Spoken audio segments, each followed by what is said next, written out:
Hey, I'm Kev Kim. Welcome back to WRC 10 and the 50th anniversary mode. As last time out, we ended our time in the Group 4 era round Rally San Marino with the superb Muson and Fritz Pons in an Audi Quattro, the car that revolutionised rally 40 years ago with four-wheel drive. And at the end of the Group 4 era, just before Group B came in 82. After Group B came Group A, and in 24 years ago, the World Rally Cars era began. I think it was actually in 1997. Of course, we saw the legendary Subaru Impreza Mitsubishi Lancer battle for the title with Colin McRae and Tommy Mäkinen. As when in doubt, is always flat out. As Colin McRae was immersed in the rally world from a young age, his father Jimmy was a 5-time British World Rally Champion and 2-time Irish Rally Champion. 2 years after becoming the youngest World Champion driver at age 27, Colin McRae and his Subaru had a poor start to the 1997 WRC. He needed to step up the pace for the new all-asphalt course, the Rally San Marino. Near years, the legendary partnership of Colin McRae and Nicky Grist. I know they never won a title, they got very close on a couple of occasions, including in 97. As got 315 brake horsepower underneath that bonnet, 1,230 kilograms, a bit more torque as well than we had with the Celica from the early 90s, early to mid 90s, and 7.28 kilometers under the lights in its like ahead of us. So we've gone from 70s Rally San Marino to 80s and now 90s Rally San Marino. Look how beautiful it is under the night sky. Definitely don't get floodlights round here on rally stages. There we go. Now we can see people and things on this stage. And here's the beautiful Subaru Impreza ahead of us. So we've got a time of 4 minutes 57 flat, basically, to beat. Oh my god, what is that dash? Why? Go. 30, left 3 into right 5, and left 3 All right. short into right 3, brake. Let's see if this handles well. Otherwise, we will be off the Christmas car list.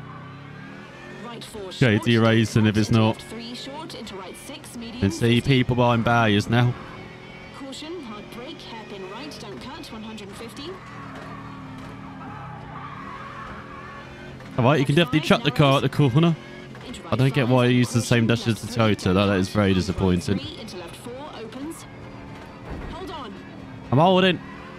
And caution, hard brake, junction, right 1, 50. As this is when the WRC as well became modern in the mid-90s. Like, 4, don't cut, 50. in 1993, that was the first year when all the rounds counted for the drivers and manufacturers World Championships. And for 94, they started using the rally rotation system. But that actually meant we had short seasons in the mid-90s. We had only 8 rallies for that classic 1995 season, which this man Colin McRae won ahead of his teammate Carlos Sainz. And then just 9 rallies in 96. Before in 97 it expanded to 14 rallies, the biggest rally calendar of all time at the time. A calendar which is still kind of the length of the World Rally Championship when it's back to normal in the world. That's what they aim for, is like 13, 14 rounds. For a number of years it used to be 13 rounds. Left 6 tightens and left 6 tightens 4, 100. God, the car sounds horrible. Right 3, 100. Don't know what you recorded KT Racing, but it must have been a vacuum cleaner charged with a V6 turbo or something. It's definitely not this sound.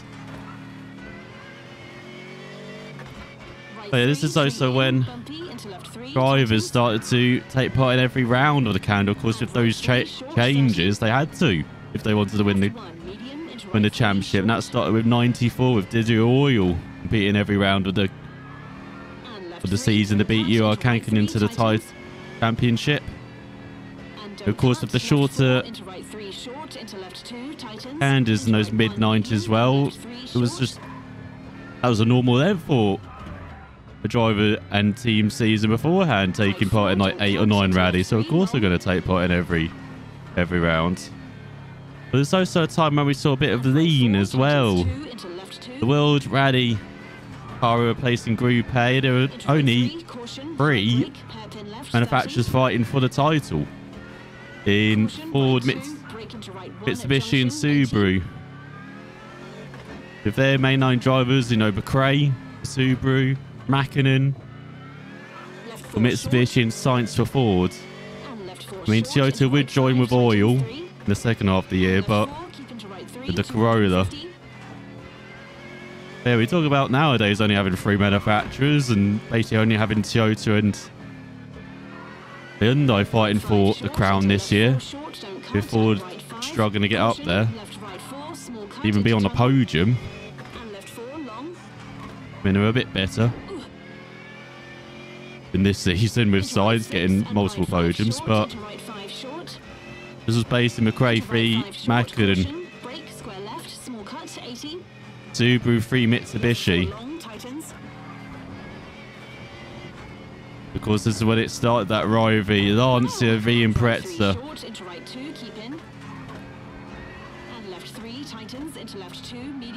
And rating the wings for Subaru, I said Yati. He won Monte Carlo with Pons, remember, from Michel Mouton's former co-driver. And then for Mitsubishi, had Richard Burns with a partial season for a couple of years, becoming a full-time driver with Mitsubishi before heading to Subaru and was winning his only crown in 2001.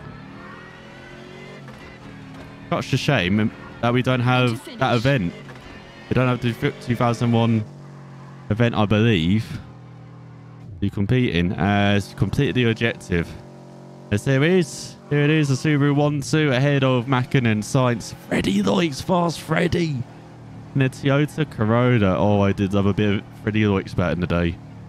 New York Hankinen still going in the Ford Escort, but not as successful. As Conor McRae won in San Remo during the 1997 season. As he often did, he put into practice his famous quote, "When in doubt, flat out." Of all his achievements, the one that stands out is undoubtedly his influence in raising the popularity of rally, and his personality and commitment to the cause, which sometimes results in unusual car configurations, also played their part.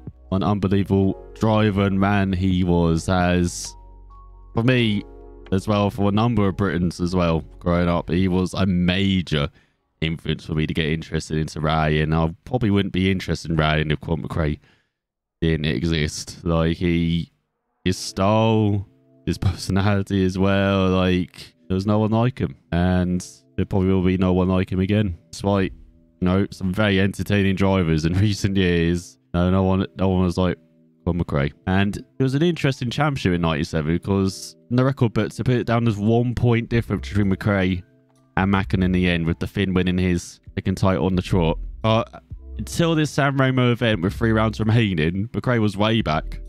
Had not a great first half of the year despite winning a couple of rallies. Mäkinen was a bit more consistent, had built up a lead. But then McRae won the last 3 rallies in a row, and Mäkinen just clung on to that title.